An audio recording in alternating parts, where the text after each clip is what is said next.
এক নম্বর সূচনা। ঝড়ের রাত মানেই এক অদ্ভুত অনুভূতি, ভয়, উত্তেজনা আর প্রকৃতির শক্তির প্রতি এক বিস্ময়। আমি এমন একটি রাতের অভিজ্ঞতা শেয়ার করছি আপনাদের সাথে, যা এখনও আমার মনে গেঁথে আছে।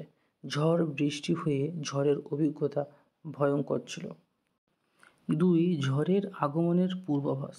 ঝড়ের দিন সকাল থেকে আকাশ মেঘাচ্ছন্ন ছিল এবং সন্ধ্যার দিকে বাতাসের গতি বাড়তে থাকে। সন্ধ্যা থেকেই আকাশ ছিল মেঘাচ্ছন্ন, দূরে বিদ্যুৎ চমকাচ্ছিল আর বাতাস ছিল অস্বাভাবিক ঠান্ডা। রাত বাড়ার সঙ্গে সঙ্গে বাতাসের গতি বাড়তে থাকে। এক সময় শুরু হয় প্রচণ্ড ঝড়। ঝড়ের শুরু হয়ে যায়। সন্ধ্যার পর হঠাৎ প্রবল বেগে ঝড় শুরু হয়, সঙ্গে সঙ্গে বজ্রাঘাত ও মুষলধারে বৃষ্টি। গাছগুলো যেন ঝড়ে মত্ত নৃত্য করছিল, তাদের পাতা ছিঁড়ে যাচ্ছিল আর শাখাগুলো বাঁকছিল ভয়ঙ্করভাবে। জানালা দরজা বন্ধ করেও ঝড়ের গর্জন থামানো যাচ্ছিল না। আশেপাশের কিছু টিনের চালা এমন শব্দ করছিল যেন তারা উড়ে যাবে। বিদ্যুৎ বিচ্ছিন্নতা। ঝড় শুরু হওয়ার কিছুক্ষণের মধ্যেই বিদ্যুৎ চলে যায়। পুরো গ্রামটা নিমেষেই অন্ধকারে ডুবে গেল। শুধু বিদ্যুতের চমক মাঝে মাঝে চারপাশকে আলোকিত করে তুলছিল। ঝড়ের ফলে শুধু এমার্জেন্সি লাইট ছাড়া কিছু জ্বালানো সম্ভব হয়নি, না মোমবাতি, না কোনো কেরোসিন তেলের আলো। ঝড়ের তাণ্ডব। বাইরে গাছপালা ভেঙে পড়ছিল, ঘরের চাল কেঁপে কেঁপে উঠছিল আর বাতাসের গর্জন ভয়ানক হয়ে উঠেছিল। ঝড়ের সেই তাণ্ডব প্রকৃতির শক্তিকে উপলব্ধি করিয়ে দিল। আমরা মানুষ হয়তো প্রযুক্তি দিয়ে অনেক কিছু জয় করেছি, কিন্তু প্রকৃতির সামনে আমরা কতটা অসহায় তা সেই রাতে উপলব্ধি করলাম। একত্র হওয়া।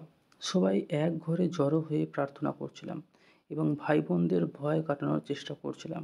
যেহেতু সরকার থেকে আগেই ঘোষণা করে দিয়েছিল প্রাকৃতিক বিপর্যয়ের কথা, তাই আশপাশের কিছু মানুষ এসে আমাদের বাড়িতে ছিল, সাথে কিছু পশুও আশ্রয় নিয়েছিল। সরকার থেকে পদক্ষেপ। সমুদ্র উপকূল থেকে নদীর উপকূল অঞ্চল আগে থেকেই পুলিশ এসে যে বস্তুগুলো ছিল সেগুলো মানুষদের আশপাশের স্কুল কলেজে নিয়ে গিয়েছিল। নাবিকদের কাছে আগে থেকেই খবর ছিল ঝড়ের জন্য, ফলে তারা কেউ সমুদ্রে যায়নি। সমস্ত বড় বড় জাহাজ কিনারায় নোঙর করা ছিল। ঝড় থামার মুহূর্ত। কয়েক ঘন্টার তাণ্ডবের পর ঝড় থেমে গেল। আমরা স্বস্তি ফিরে পাই। বাইরে গিয়ে দেখি চারিপাশে সব কিছু এলোমেলো হয়ে আছে। গাছের ডাল ভেঙে পড়েছে, কিছু ঘরের চাল তো উড়ে গেছে। কিন্তু ঝড় থেমে যাওয়ার পর চারিদিকে এক অন্য ধরনের নিস্তব্ধতা নেমে এলো। ঠান্ডা বাতাস বইতে লাগলো। সেই শান্তি যেন ঝড়ের ভয়াবহতাকে আরও বাড়িয়ে দিল হবে। ঝড়ের ভয়াবহতাকে বাড়িয়ে দিল হবে। সকালের দৃশ্য।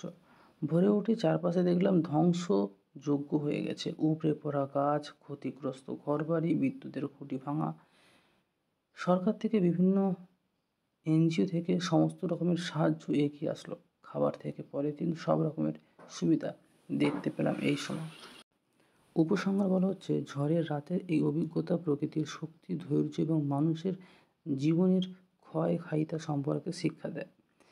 প্রকৃতির শক্তির সামনে মানুষের অসহায়ত্ব, একতার প্রয়োজনীয়তা আর প্রতিকূল পরিস্থিতি মোকাবিলার জন্য ধৈর্যশীল হওয়া কতটা জরুরি, সব কিছু এটা মনে করে দিয়েছিল সেই রাত।